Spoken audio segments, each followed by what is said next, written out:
Ladies and gentlemen, the season finale of Daredevil Born Again Season 2 dropped last night. In today's video, I'm going to be doing my full spoiler, detailed review. So if you haven't seen the full season, go watch it and then come back. I am so excited to get into this season. I have not been talking about it week to week. I've just been reacting to it. All the clips of my reactions are up on my Instagram and TikTok. They're linked down in the description down below, so you can go see my crazy reactions to this series so far. This season has just been a really fun ride to watch these last few weeks, and like I said, I can't wait to get into it. Please make sure to subscribe, leave a like on the video. That would help so much. And without further ado, let's go ahead and get into the review. Hey, you okay? Yeah, just the trials. It's just... You miss it? Do I miss it? Oh, you know, being Matt Murdock. Nelson Murdock and Paige.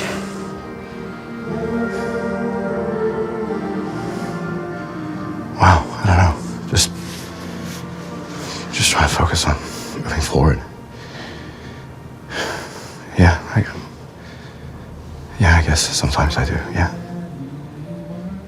So, Daredevil Born Again Season 2 dropped last night, right? The season finale, it dropped. And I gotta tell you, watching this season from week to week has been one of the most enjoyable things that I've done in a long time. This season of Daredevil is a major improvement from Daredevil Born Again Season 1. The writing feels a lot more cohesive.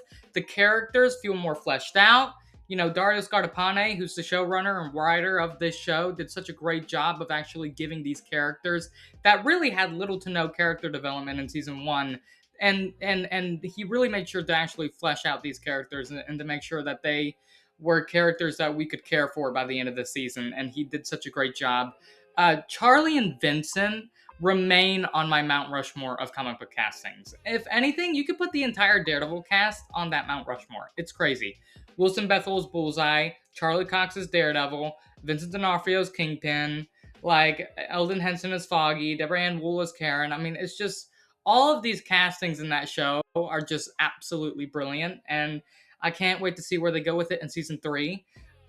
Look, one thing that I do have critiques for, right, in regards to this season is the run times, right? This finale that we got was only 50 minutes. This should at least be an hour-long episode, but it literally cuts off at 51 minutes, which I think is insane. You know, I think it cuts off at 51 minutes, and that's including credits. And it was a very similar thing last season too. So I just really do hope that next season we get longer run times in these episodes, and I also want more episodes next season. That is another critique that I have with this season. As much as I love this season, and I'll get into my score here in a minute, but like as much as I love this season, it needs more episodes for more of these story plot details to be fleshed out more, right? Like in the original series, right, which Eric Olson, Stephen Knight, they've talked about their process in handling the original Netflix show and their process in letting scenes breathe, right? And not cutting away from things too quickly and giving every single character their time to shine, right? In this season of Daredevil, every character gets their moment to shine, but it's very quick. It happens very fast. It's like you blink and you'll miss it. And that's one of my main criticisms of this season and of this show, really, is that we cannot be having 8 episodes every season, especially with the direction that they're going with next season. That cannot be a 9-episode season. That is absolutely insane if that is the case, because the comic that they are adapting is not worth a 9-episode adaptation. It is definitely worth a 13, I would say 10 to 13 episode season. That's what we should be getting next season, and I hope that's the case. Dario Scardapane, Kevin Feige, if you're watching, let's actually take that route, because it hinders this show and how really good it can be if you just give characters and give scenes more time to breathe. I mean, the amount of things that have been cut out from this season alone is insane. I mean, look, I am all for cutting things out of a show if it's necessary, but a lot of the things that they cut out were actually really cool and could have really benefited the show. But yeah, you know, since we have to keep the episode at 49, you know, like 40, 50 minutes, we have to cut it down because for whatever reason, Disney is scared of doing this hour-long episode, which is one thing that the original Netflix show handled so well. Now, I am not going to review this season based off of the Netflix metrics of it all, right? Because this is a completely different show. The Netflix show is a beautiful show, and it'll always remain a beautiful show, and it'll always remain a masterpiece, especially season 3 of that show. But this show, this season in particular, is really good in its own right. And I think a lot of people that are hating on it, they just want to be different than everybody else. Like, yeah, okay, it's not the Netflix show. I get it. But it's still good in its own merits. And I think everyone involved with this season did a phenomenal job handling these characters. So as for my score for the season, I think I'm going to give it a 9 out of 10. I really, really enjoyed this season. A lot of the characters that we were introduced to in season 1, like Buck, Daniel, BB, Kirsten, Cherry, all of them got their time to shine this season, right? Well, besides Cherry. He, like, what, was it episode 1, episode 2, that he got the heart attack, and then we never really saw him again after that, which is crazy, up until, what, episode 6? Which is insane. So I think that was amazing. Another thing that I really, really enjoyed was Wilson Bethel as Bullseye in this season, and that Bullseye dedicated episode in episode 4, opening up that scene with the diner is just an incredible way to open up an episode, especially of this show, and the fact that it's Bullseye in a kitchen and he's just going absolutely crazy. I mean, this Bullseye is definitely more dangerous in the kitchen than Thanos was with all 6 Infinity Stones, and I will continue to say that, and it showed. He literally took out an AVTF agent with a lobster claw. Who does that? So a lot of the point plots within this season worked really, really well for me. And by the way, episode 5, in my opinion, is the best episode of this season. The Foggy flashback, the flashback to the original show, which technically, it wasn't even a flashback to the original show because all of those flashbacks take place pre-season 1 of the Netflix show. So those were scenes and things that we hadn't even really seen before, which I am very, very happy about. And I'm so glad that Eldon got his chance to come back as the character and really light our screens up again with his utter joy and immense, acting range that he has. And the dynamic that Charlie and Eldon have is literally second to none. Like, their chemistry is so, so beautiful. And I really do hope that they find a way to bring back Foggy some way, somehow, whether it's through the hand, bringing him back to life, or something, some wild thing.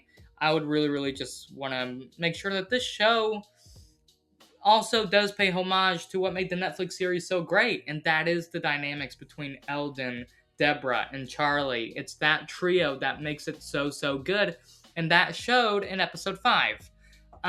So, as far as my enjoyment for this season goes, it's like at an all-time high, and I'll probably be rewatching this season fairly, probably an unhealthy amount of times.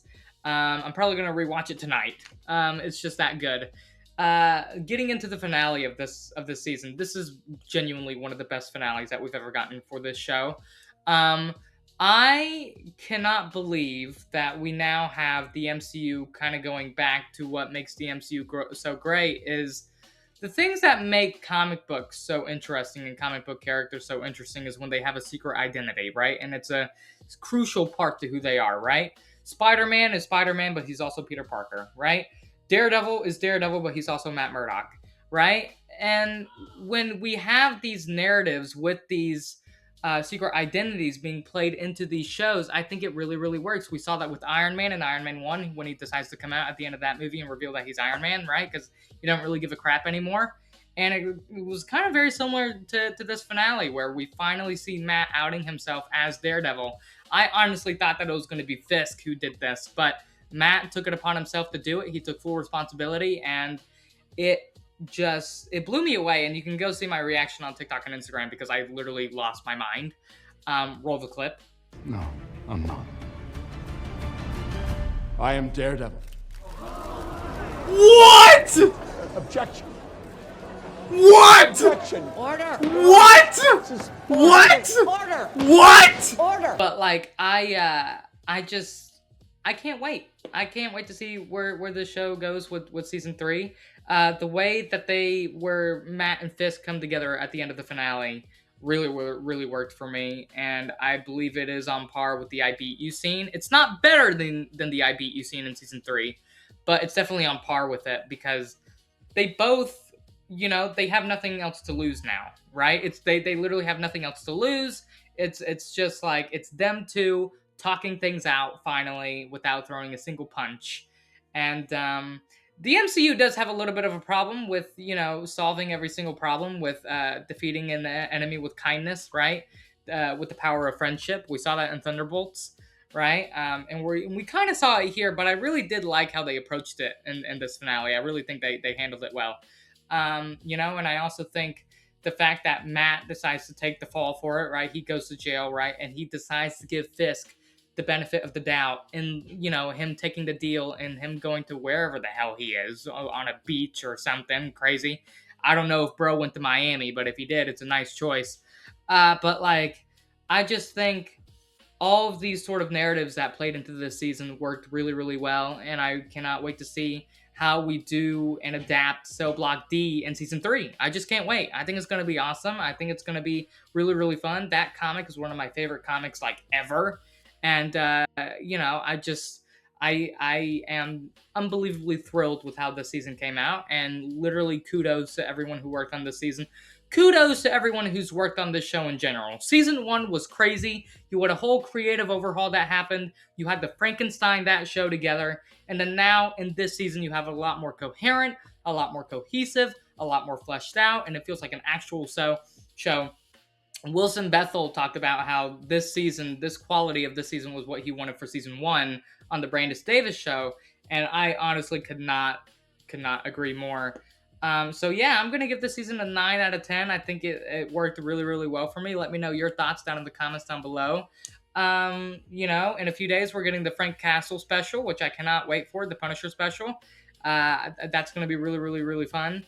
I guess that's technically going to be the real end to it, right? I believe Dario Scartapane just came out and talked about how the special kind of takes place before and in between the events of Born Again Season 2. So I cannot wait to see how the narratives of Season 2 sort of play into that special. I do think that they are releasing these very close on purpose. But we're just going to have to wait and see. And with Matt being in prison and with Spider-Man being in a prison in the Spider-Man trailer, I wouldn't be surprised if we see Matt Murdock in Spider-Man Brand New Day. Charlie Cox continues to deny it, but he is also best friends with Andrew Garfield, who was like the king of denying that he's in a Spider-Man movie, and he was. So I am incredibly excited. I cannot wait. The show is a 9 out of 10. Go watch it. It's really great. Do not let others influence you into thinking that the show is good or bad, right? Form your own opinion. Leave it down in the comments down below. I'd love to debate you all. I cannot wait to get into the comments and really see what you guys think. So I have been Joshua RSA, Joshua Reviews, Movies, and More. Take care and peace.